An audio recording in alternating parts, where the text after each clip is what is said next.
दारुड्यांचं बेकायदेशीर टपऱ्यांवर पालिकेचा bulldozer. MIDC पोलिसांच्या नाकावर टिच्चून सुरू होता अवैध धंदा.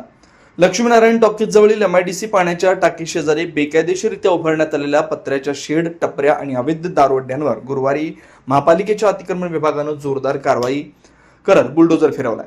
अतिक्रमण प्रतिबंधक पथकाचे प्रमुख जगन्नाथ बनसोडे यांच्या नेतृत्वाखाली जेसीबीच्या साह्यानं संपूर्ण अतिक्रमण जमीनदोस्त करण्यात आलं.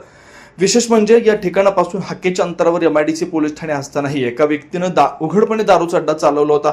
पोलिसांच्या नाकावर टिच्चून सुरू असलेल्या अवैध धंद्यावर अखेर पालिकेनं धडक कारवाई केली. कारवाई दरम्यान जगन्नाथ बनसोडे यांनी स्वतः आतमध्ये जाऊन पाणी केले आणि दारूच्या बाटल्या, साहित्य तसेच संपूर्ण अड्डाच जेसीबी खाली चिरडून टाकला.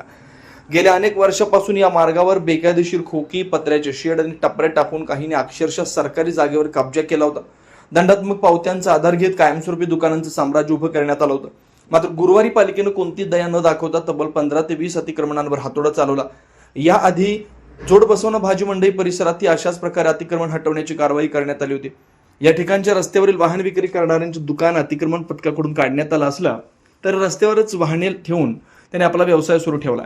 यामुळे रस्त्यावरील अडथळा कायम आहे. या कारवाईने शहरातील अवैधरित्या दुकानं, टपऱ्या आणि शेड उभारून व्यवसाय करणाऱ्यांचे धाबे दणाणलेत. दरम्यान पालिकेकडून वारंवार वरिष्ठांच्या आदेशानुसार कारवाई होत असल्याचं सांगितलं जातं.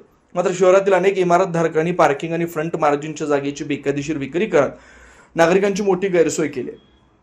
रहिवाशांना स्वतःची वाहने रस्त्यावर लावण्यास भाग पाडलं जात असताना अशा मोठ्या बेकायदेशीर प्रकरणांवर कारवाई कधी होणार असा सवाल नागरिक उपस्थित करतात.